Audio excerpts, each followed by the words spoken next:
हे काय मार्मिक नाही, पण फार विचारपूर्वक त्यांनी ही वक्तव्य केलेलं आहे आणि त्याला दुजोरा देण्याचं कारण यासाठी आहे, कारण ज्या व्यक्तीने सांगितलं की मी शेड्यूल ठोकून काही जरी झालं तरी देखील मी आरक्षण तुम्हाला मिळाल्याशिवाय राहणार नाही, दिल्याशिवाय राहणार नाही, मोठा जल्लोष केलं, सत्कार करून घेतली आणि त्याच्या जीवावरती मराठा समाजामध्ये आपली एक प्रतिष्ठा, एक इमेज आणि विशेषतः एक वोट बँक तयार करण्याचा देखील केवळवाणी प्रयत्न त्यांनी केला.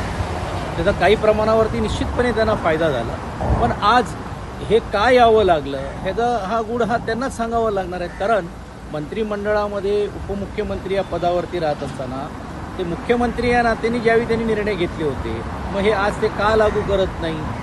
आणि आज समाजामध्ये मतभेद निर्माण करण्याचं काम केलं जातं आहे आणि असं सांगितलं जातं की ओबीसी समाजातला, अर्थात ओबीसी समाजातला एकही इंच म्हणा किंवा एकही टक्का म्हणा जर आरक्षण तुम्ही काढलं नक्कीच आमचाही विरोध राहील, नक्कीच लोकही देखील त्याच्याबद्दलची नाराजी करतील. पण जरांगे पाटलांनी विशेषतः जरांगेजींनी स्पष्ट केलं की मला एकही टक्का ओबीसीच्या आरक्षणामध्ये नको, ही जी मूलभूत त्यांची जी संकल्पना आहे यासाठी सरकारनं एवढं वेळ लावायची गरजच नव्हती. आणि तुम्ही बघता ज्या पद्धतीने हा आंदोलन थांबवता आला असता, त्याच्याशी चर्चा करता आली असती. आता जरांगे पाटलांचं काय राहिलं नाही अशी वक्तव्य देखील अनौपचारिक आमदार त्यांच्यातले काही पक्षातले करायला लागलेत आणि मग हा आंदोलन सक्सेसच होणार नाही. आणि ते होऊ नये त्यासाठी वेगवेगळे प्रयत्न केले. तुम्ही कालही बघितलं असेल की माननीय उच्च न्यायालयाची 1 दिवसाची त्यांना परवानगी दिल्यानंतर सरकार पार्टी झालं असता, सरकारने सांगितलं असतं काय हरकत नाही, आम्ही पूर्ण व्यवस्था करू, कायदा सुव्यवस्था आम्ही सर्व व्यवस्था करू, तरी देखील तो आंदोलन या शांततेच्या रीतीने चालला असता. आझाद मैदान नाही तर दुसरा स्पॉट त्यांना देऊ शकले असते. पण ते न करण्याचं काम करून सरकार याच्यावरती माननीय उच्च न्यायालयावरती ढकलण्याचा प्रयत्न होतोय. आणि काल जी झालेली गैरसोय ती दुर्दैवी आहे. शौचालय नाही, पिण्याचं पाणी नाही, काही नाही. आता महानगरपालिका जागा झाली आणि तेही असं सांगितलं जातं मुख्यमंत्र्यांनी सांगितलं म्हणून आम्ही केलं. म्हणजे याचा अर्थ तुम्हाला पहिला अगोदर मुख्यमंत्र्यांनी सांगितलं की व्यवस्था करू नका, हे काय जे असेल त्यांची गैरसोय होऊ दे आणि मग त्यांना परत पाठी जाऊ दे, ही तुमचा षडयंत्र होता का, हाही प्रश्न निर्माण होतो.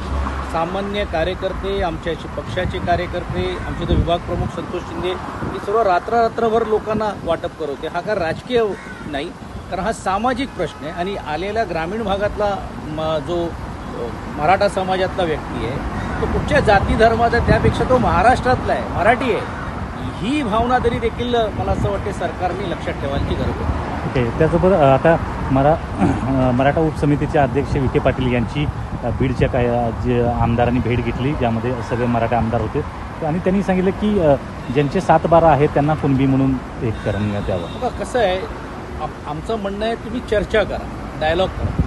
हे तुम्ही अगोदर करू शकला असता, ते झालं नाही. तुम्ही आश्चर्याची गोष्ट आहे की मुख्यमंत्र्यांची ओएसबी जातात चर्चा करायला. म्हणजे हे काय चाललंय.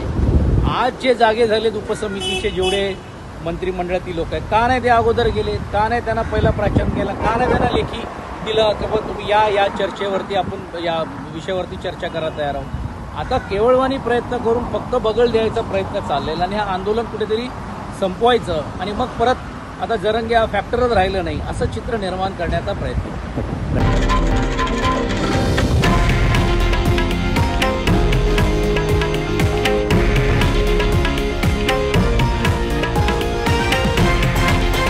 हे आहे देशातील नंबर 1 न्यूज नेटवर्क आणि आपण पाहत आहात TV9 मराठी, एकमेव.